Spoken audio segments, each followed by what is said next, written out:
Welcome back to episode 5 of Working on the Ferrari. I want to talk about something that has been going through my head since I started this process, and that was some damage that I found under the back of the car. And I could not for the life of me figure out when that happened, why that happened, and how that happened. We're going to talk about that.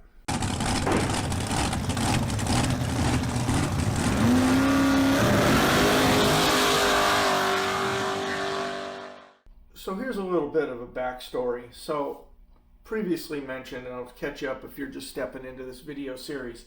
So when I purchased this car 15, 16 years ago, I bought it off of a lady out of Arizona who bought it off of a property company from the original owner. So the original owner bought the car in Beverly Hills, California. He apparently had traded the car to a property management company for a piece of land somewhere out in Arizona, and then the person I bought it from that company.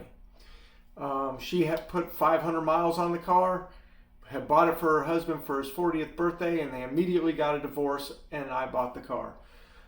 Part of the stipulation is that the car needed a service. It needed its 60,000 mile service.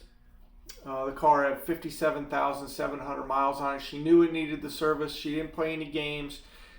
She told me what she wanted for the car, and then the deal was that she was going to deduct the price of the service out of the price of the car. So she told me straight away, go get estimates on what it costs to get the service done on the car, and that's what I did. I reached out to a couple of Ferrari dealerships here in the Los Angeles area, Beverly Hills Ferrari, and at the time Calabasas Ferrari, which wasn't far from where I was living at the time. And needless to say, the prices were absolutely through the roof. So I found an independent Ferrari mechanic. I'll put a link or I'll put it on the screen when I do some research and find the name of his shop again. And he's a notable character because in the big Ferrari world, he was working at Beverly Hills Ferrari when this car was sold there. He was a mechanic there, and he ended up working for the guy who had the famous. I'll put his name on the screen because of these names, just I forget about them. But that's the guy who owned the famous Ferrari dealership that introduced Eddie Van Halen and Sammy Hagar, and then later on went on to make his own car. So anyway, I ended up finding out how much it was going to cost from independent shop and took the car to him. Now, he had a very tight schedule. It's a very small shop.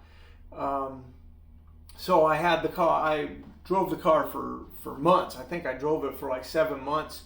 Not like daily drove it, but I put a little bit of miles on it. I mean, I took it easy. I knew it needed belts. I knew it needed stuff. So I took it easy on it and did drive it for like 7 months before it finally went in to get the service done. And then he had the car for months. Yeah, I think he had it for 3 months. And one of the deals is I wanted the car to pass smog. So he went ahead and did all the work. He did beautiful work. He did dealership quality work because there were some things that needed to be done to the engine to bring it up to where it should have been. He went and drilled out some oil passages because they had some oil passage issues from way back in the day to let the oil drain back down into the sump. He replaced a bunch of gaskets, did everything that I asked him to do. But the one thing that needed to be done was the car being smogged. And that's when my mind started coming around to when this damage happened to the car, not by him. So when he got the car completely running, finished all the service done, he took it to go get it smogged. He's down off of La Brea, down in Los Angeles. You're not from Los Angeles, obviously. It's a major city. It's super condensed. It's super dense. And his shop was maybe not even a half a block from the smog shop. Now, I had gotten a temporary registration on the car because it needed a smog. I couldn't get tags for it. Couldn't finalize the registration because it needed to be smogged. So I got a temporary when I gave him the car. Now, he had the car for so long that the temporary registration was invalid. So when he took the car to get it smogged, he literally didn't even drive it a half a block. He literally drove the car like, man, 200 yards. And he got pulled over by the LAPD. And everybody hears stories of the LAPD. And they're all horror stories.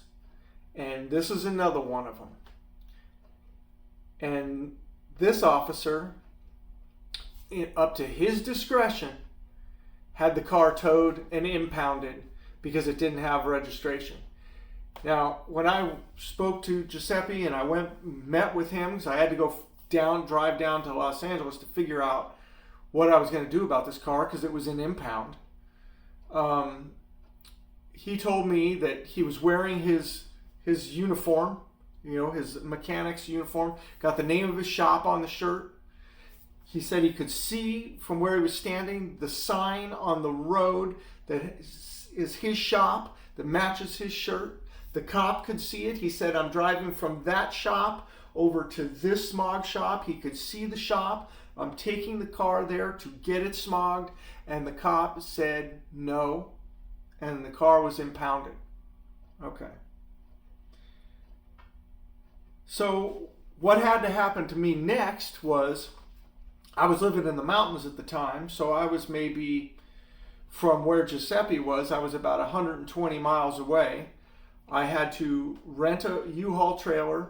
I had a Cadillac Escalade on 33-inch Super Swampers at the time. Tires were trash. I wasn't driving the truck much. It pretty much so stayed on the mountain. It really didn't go anywhere. So I had to put tires on the truck.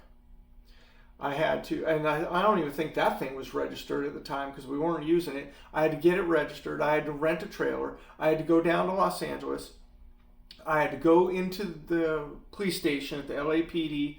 I had to pay fines. I had to go to the tow yard. I had to pay their fines and get it released. I had to go back to the LAPD. I had to show them all my documentation, get a release from them, and then go back and pick up the car from the tow yard.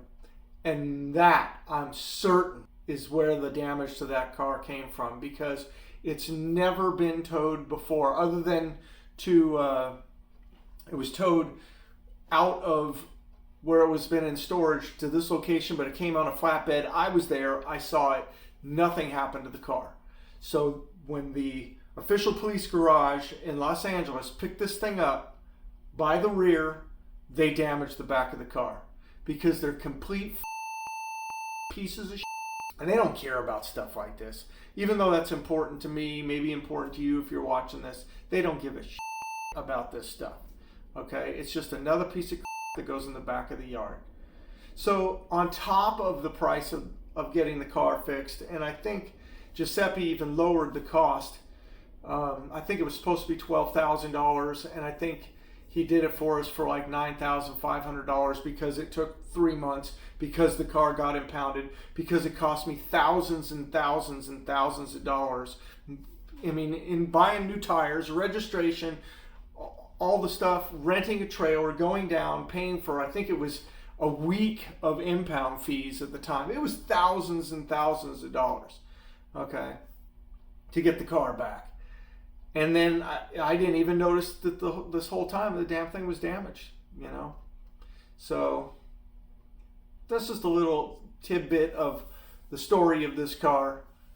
I'll get the back end of it straightened out. I'll have to drill out the rivets to hold those louvers together and straighten them all out. The fiberglass stuff I'll have to work out. It's going to need to be resprayed. It is what it is. There's nothing I can do about it. This was 15 years ago, So anyway, I thought I'd bring you a little story on the Ferrari here. Work continues, and we'll get into that next week. Thanks for watching. Peace.